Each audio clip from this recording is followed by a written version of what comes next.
Hello and welcome to another Ghostblade review on the Virkayu gameplay channel, and in this one we will be looking at Ghostblade through the hands of HECARIM against Graves, who should also be going Ghostblade, but he won't be. He's going to be going Gale Force, which spikes later on very nicely. However, he really should be doing Stride Breaker tech. It's pretty good looking to that one. Jungle Mains post, there's great content posted on that last night. Now, HECARIM's going to go from the Raptors into the Krugs here. Nice, simple rotation. Why is that good? Because it allows us to sequence like a savant. Boom, boom, boom. Into this, that. And now, of course, we have the repeat sequence. If we choose to gank, scuttle, gank, then we can loop back again, get level 6 early, and at least, well, we used to be able to. Now we can't. I mean, it will depend on your ganking and how many waves you absorb, but essentially that's the idea behind it. You would have seen the runes on your screen now, and don't forget, we talk about all the pathing options and how to basically implement all of the information on this channel to climb to your dream rank through my jungle courses, so that will be linked below as Tryndamere goes ahead and kills the Pantheon. Video courses, along with a free jungle PDF. People seemingly think it's a Word document. The PDF is exercises, the courses are videos. Anyway, so the HECARIM's now doing his full clear here. We have the Graves doing a 3-camp swapperoo because, well, switcheroo would be better. This is super, super fascinating. I'm going to pause it here because this reminds me of an example that I was talking about in a coaching session not too long ago, where you can kind of do this, right? And if you, the HECARIM, have this gankable lane, this jungler here, if they clear significantly faster than you, this is more so if you're like an off-meta jungler or something like this, you can basically gank the top lane here early through this mechanism or just through regular ganks if they haven't killed each other. And now the slower jungler is going to be going to this top side here, but you can cut them off and invade them and take them out. So imagine you're playing something off-meta or just something a bit weaker, and there's a Graves or a Rengar here. They can just push you out of your blue side jungle, especially if this guy is now dead, respawning, and has to come out of base. So he's got that window of opportunity to press you. Likewise, if you see this while you're ganking mid lane, because he's faster than you, and you go back to the blue side, if this bottom lane has the ability to rotate and collapse, you know, they could all just, right? They could go straight on you. And if he sees you do this after ganking top lane, like he sees you gank mid lane, 12 CS red buff, go down into this side, he can just straight up reset and collapse with the bottom lane. Better in organized play, but it reminds me very much of that sort of environment when you, from Season 9, right? Because Season 9, the blue side didn't give you level 2, so you could really use that leverage, but it's just something I like to put as a seed of thought, because you know the HECARIM here isn't one of those slower junglers. He's significantly faster, so yeah, the Graves is going to be doing this, and unlike the example I gave, right, where you have a very clear window of opportunity to deal with that blue side, the HECARIM can just press the straight up ghost button and rotate to this because he's already going to be on the top side, and he gets the kill. Brilliant pathing reaction. And the reason I bring this up, the reason I stopped to pause and explain all of this, is because we have so many opportunities on the coaching channel where platinum and gold junglers just straight up see these things. Like, they'll be on walls now, they see this, and literally, it happened in the video last night. I believe it really did. The Diana does the red side quadrant. Instead of just coming on down to do the full clear, seeing the enemy Silas do that red side quadrant gank, reacting and getting cleanup, she decides to go back to base, buy a Dark Seal, and then swap on down here, and now it's too late to react to the Silas. Whereas the HECARIM, and of course in Grandmaster Challenger, we're able to see those things a lot quicker. So understanding your clear tempo, right, along with what your champion can do relevant to the enemy jungler is so important, because we had the scenario here where basically I explained and paused, where you're the slower clearer and the Graves is the faster clearer, but if you're faster or equally as fast, it changes the nature of the play from the Graves' perspective. He makes that investment, but the HECARIM's able to rotate up. That's why he was trying to base. He's like, shit, I better get out because I know the HECARIM's coming up. But it's only worthwhile noting any of that if the HECARIM is a human being, which of course most HECARIM mains, just kidding. You guys are great. Love your champion. Always enjoy having it. Yeah. But you know, it's logical, right? You do your full clear, you look at this, you go leashless, you create a little bit of a question mark, even if it's obvious that you're going to be starting in the Raptors, and we react to what the Graves did, we react to his aggression. Now we press tab, we see 28, we know that Scuttle's gone, we know he's done a full clear, he knows Annie's super low and is gonna go back to base. He wants to use his 1v1 advantage over you in his mind to kind of attack this because he sees the Milio down here, and because the waves are faster now. And this is important for all you junglers. You know, look at this. Oof, sprinting along at the same speed of mid lane. You know, there's less of a gap between these two waves for your laners to rotate and assist. They could lose more, but likewise, I think they're just going to be distracted. ADC's always distracted by the most stupid shit. So they're going to see that lane and go straight forward. The Graves can just run in here, use his double longsword advantage, sneak away some of your Raptor camp, and then leave, right? And that's what Graves does. And now, of course, you can cut down here and go for this gank, but that will be ill-advised. And, you know, let's swap it to red side here because we know HECARIM can easily counter gank this. Let's just see where the Pyke is. He is with the Graves. So this is really good because now from the HECARIM's perspective, right?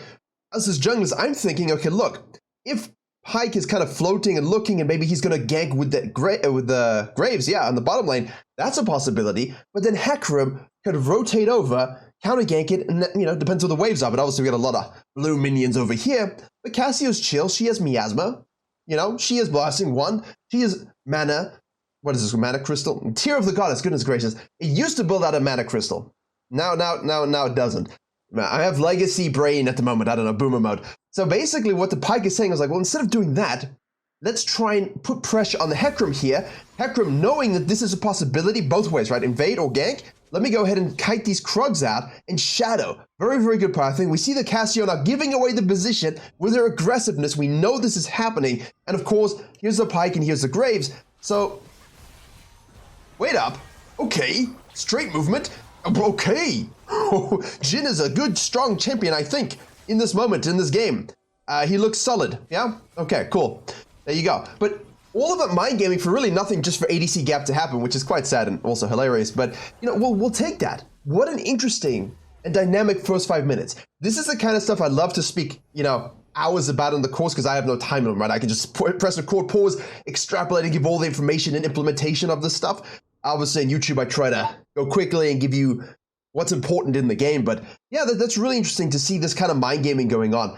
And the HECARIM just brilliant job. Boom, boom, boom. Sequence up, see the action, cut. If the Graves doesn't shot, we know he's going down, so we can finish our clear, react, gank the Pantheon, and then we can float on down, take this, gank mid lane.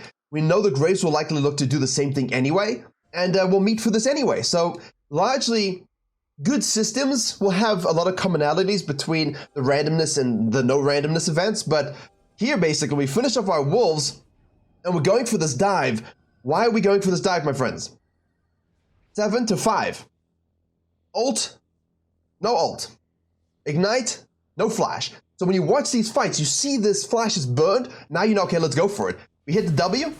We'll remove some ADs from the Pantheon. He's obviously going to put the shield of Sparta up, and we can use our Undying range to tank the aggro. A lot of people were saying, you know, you can't sort of dive anymore, but that's absolutely nonsense, as you can see here.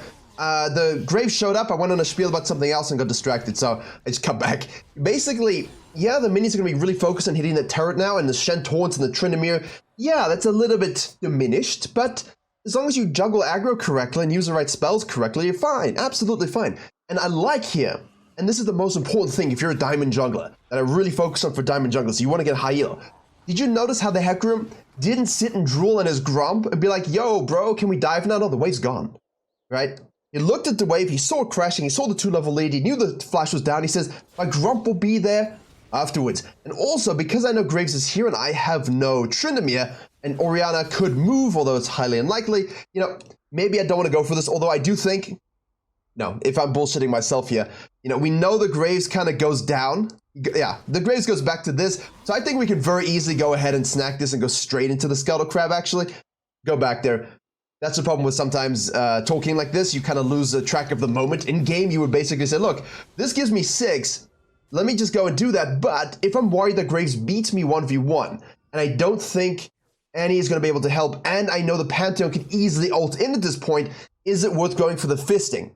That was my first inclination, but you know, I would say if you're not high elo, you could probably have gotten away with that. Because now, obviously, the Graves is going to come down after he goes here, he's coming here. This should be gone. Yeah, he moves on down to ward. You press tab, you see Pantheon as a control ward. You see him move down into the river. He places it and goes back up. You know, we know those things. Yeah, the sequencing is great, but I do think we could have snacked it away.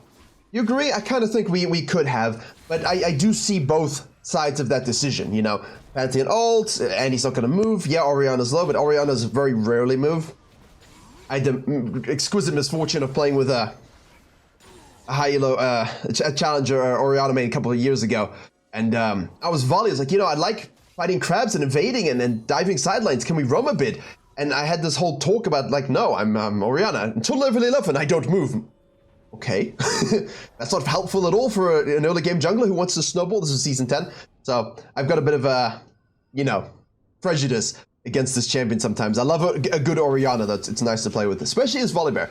Now, Annie decides, hey, you're greedy for wards, I'm going to ult you, and Orianna's like, no. Now, Cassie's going in on the Jhin, who's level 5. It's a level 6 versus level 5 carry zone. The Milio decided to go into the river and ward and do something else. So, you know, that's a trigger pull, right? You see the support ditch, and you just go straight in. As if you're a bottom lane player and you see that, you've got to capitalize. Now, we did see the Graves moves down as well. You would have seen this here. A little bit of a loop, actually. This is really interesting, because here, basically, he shows mid lane, takes the Herald, obviously, after doing this. That's the important aspect of that as well, right? Well, we're having this whole talk here. He does this and does the Herald. He moves down. Okay, so from our vision, he moves down, and then he cuts back up. Really, really interesting decision, actually, because you know the Hecarim is now pathing down, most likely, because there's no Herald. He was topside last time. He's going to ult over the wall and get this gank off here. The Graves could have shadowed and maybe done something about this. I'm not sure I like the mislead, but I'm not sure I like the cut up. You know the enemy jungle is coming down. Is there something we can do about it? You know, honestly, no. Honestly, no. But our camps are a little bit disjointed now because the Krugs are going to spawn. We've taken the red. We're most likely showing up for Herald mid lane. This is not the play, my friends. This... Whew, Orianna turns that, and yeah, we get some plates for it, but I think that's a very, very forced Herald. I mean, we're sitting on 1,700 gold. The Hecarim's got 900.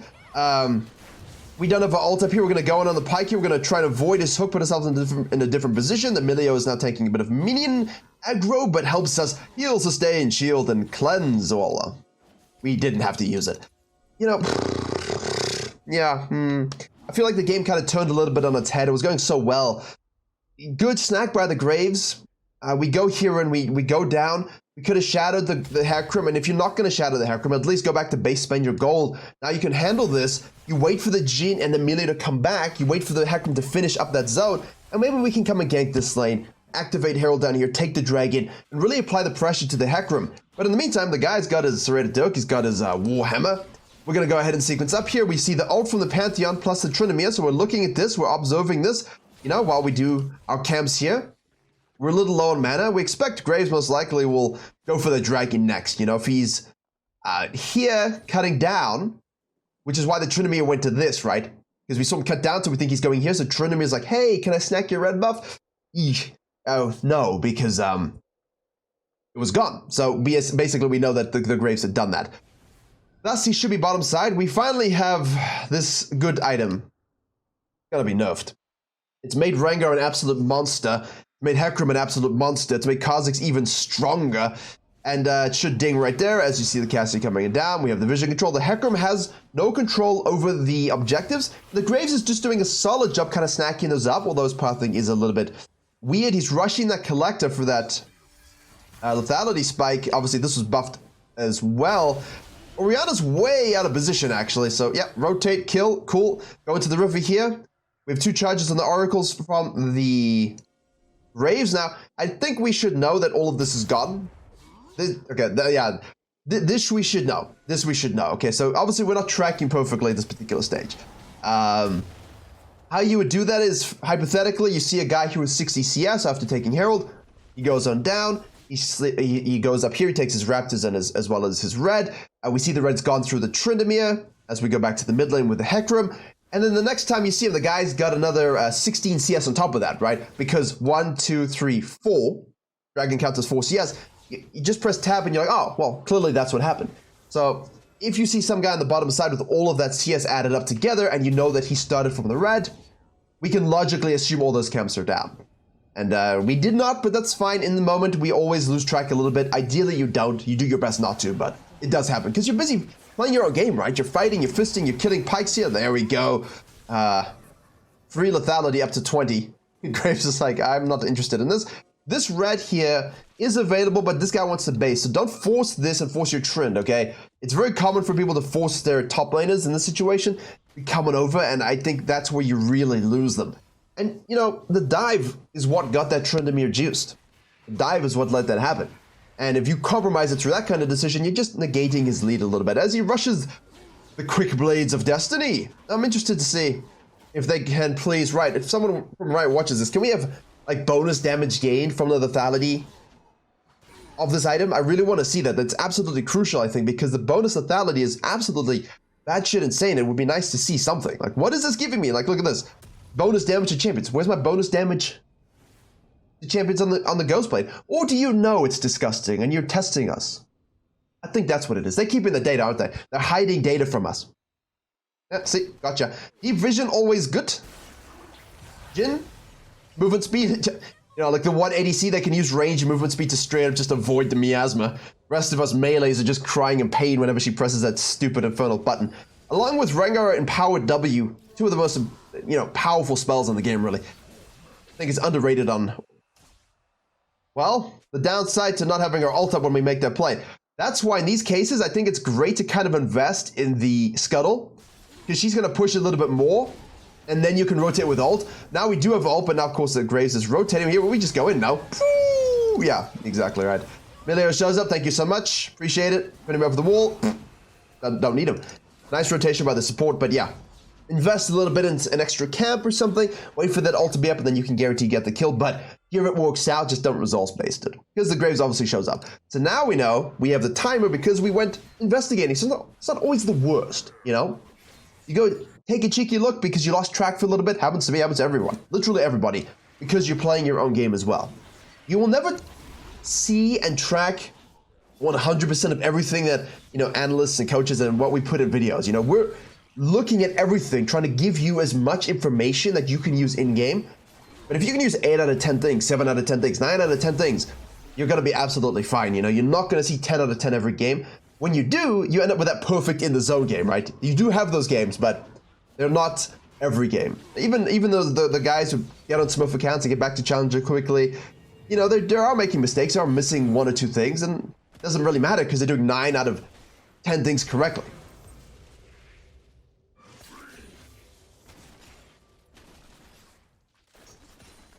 Oh. So lethality Graves is probably as strong as he's ever been. Now, I do advocate way more so for the Yuma's Rush, it's just logic. But the HECARIM is 702. We are now basically full build at this stage. We can go into... I mean, look at it! You're fast. You have immense damage. You have a mythic that just gives you bonus movement speed and damage. We have supreme AD scaling for all of our, basically, we're just an assassin at this particular stage. We cannot be CC'd. We tank for what feels like 1,000 years with a W still. No matter how many iterations of that W happens, it's still damn frustrating for certain other champions to try and kill a HECARIM even when he builds squishy. But I will say this, in a cohesive team fight, if he mispositions, you can kill him. If you have CC and you can stun him, he is killable in this particular build. But the point of this build is to never get to that stage. If you're getting to the 5v5 stage at 35 minutes with this HECARIM build, I feel like you didn't leverage the spikes appropriately. It's a rated Dirk spike early. Level 4, level 6 spike early. Using the Ghostblade early. Using the Mana Moon completion fully stacked at this particular stage in the mid game. If you don't use that properly, yes, you'll end up in team fights. Again, you can still wipe the team fights, but you have to be a lot more patient. And most HECARIMs are not. They'll just bomb rush into 5 people with this full lethality build, and there's like a Thresh and a Volibear and an Ord and 18 years of CC, and obviously you get blown up very, very quickly. So you gotta make sure you're hitting those spells and those spikes appropriately. Use a Hextech Gate, please. Thank you so much. But yeah, whew. Now of course we can keep going lethality here. I am seeing in this particular game and some other games, the third item, Rattles's Claw.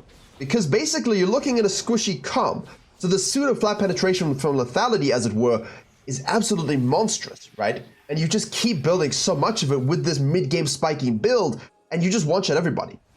Like true damage, almost. But... haha, yes! See what I'm saying? Let's look at that again. Okay, so we have the HECARIM here is basically 9.4 to 7.3. And what did I say at the beginning of this video? Gale Force is a great mid-game spiking item. Watch this right now as he comes through. He doesn't even get the active buff, I believe, or he doesn't actually get any bonus damage proc from it. Like, he kills him without even using the active, which is fascinating because I think he probably should have used the active. And if we used the active, that would have done even more damage to the HECARIM. So as I just said, you are giga squishy. And as I just said, Graves is super hyper strong as well. You've got the Stormbreaker build that you can go for auto attack based gameplay with crit, Black Cleaver into Infinity Edge, and you can also go from your Yumus into your regular sort of lethality based builds. But there's also this build floating around a little bit, and while I'm not as much of an advocate as the other two builds, you know, at least statistically in terms of feel, from what I've seen so far, it's pretty good. And also firing 3 missiles at the lowest HP target near destination. Look at that. Deals a total of 330 at this particular stage at 528 increased damage when you're lower HP. So you want to use that as a finisher as well. And he didn't even have to do that. Can you imagine an ult Gale Force Graves combination? Here comes HECARIM over the wall. Boom! Clean up. There we go. Assassin gameplay. 4 people mid lane, Trinity in the base. We have the Pantheon on the bottom side. He cannot collapse. We have the Scuttle Crab. We're going to yeet this away, hopefully. Now we go on Turbo Invades. Now, of course, we have more long swords here. We're still upper level.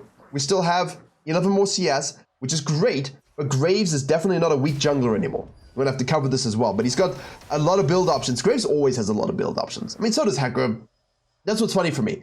All the champions that are now strong because of the itemization shift had itemization diversity beforehand. So this whole notion that mythics, you know, people were constrained to one build, those champions aren't getting fixed here at all.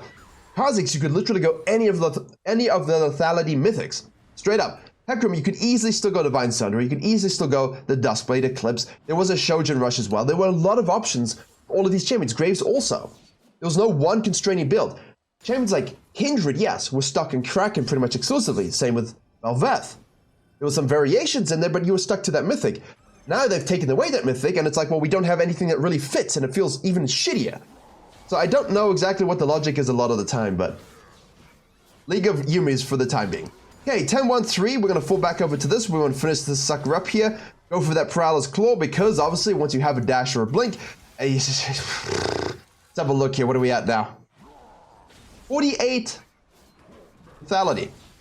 And that's with this being stacked, excuse me. So 48 with 15. So basically, even without that, we're at 33 lethality. 48 with it fully stacked. Now here we're going to observe the full impact of a Gale Force, a Yuma's Ghostblade. Well, Tibbers, stop. I wanted to see a legitimate one-shot, and now you're just taking all the damage away.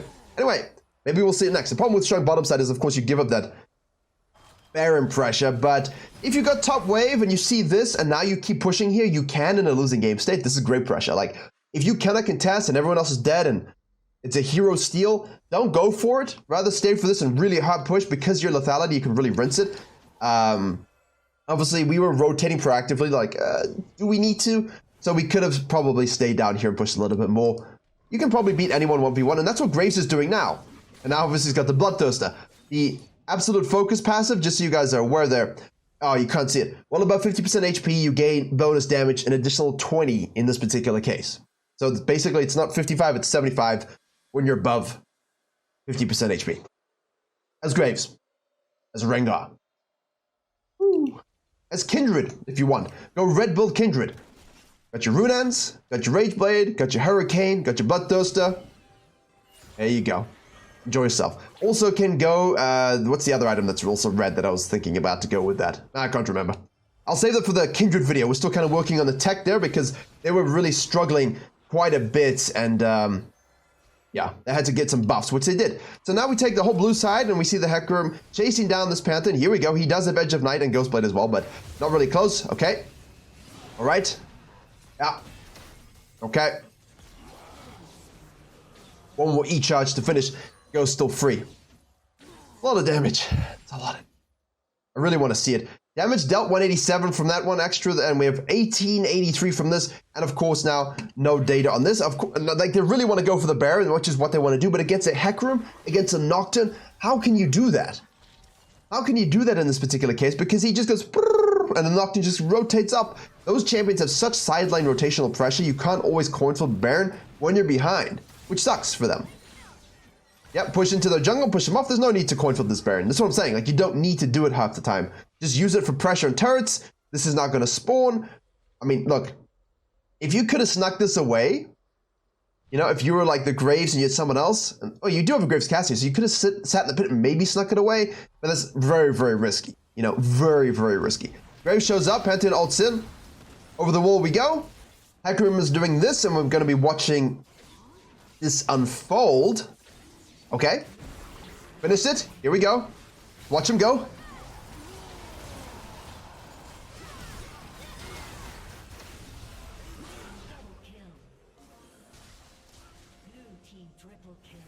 Fun. Very fun. Quadra. Well then, that should do it, I think. That should do it. Our team will now shove this on down here. We will now... Did we get it? Is that the penta? Did I just miss the penta? I apologize. Oh my goodness, I'm so sorry for ruining the moment. Here we go. Pike gave it to us. There we go. Smite Q. Easy penta, easy stack, easy life. 3 out of build. You know, GG. That's funky and fresh. You can obviously go the Shojin. You can obviously go other variations. There are so many options at this particular stage, but we all agree on one thing. Fuck Ghostblade. Thank you very much for watching. Virkayu to GG for your coaching and, of course, your video courses and a free jungle improvement PDF to give you the implementation of all of this. Thank you very much for watching. As always, I will see you all in the next Ghostblade.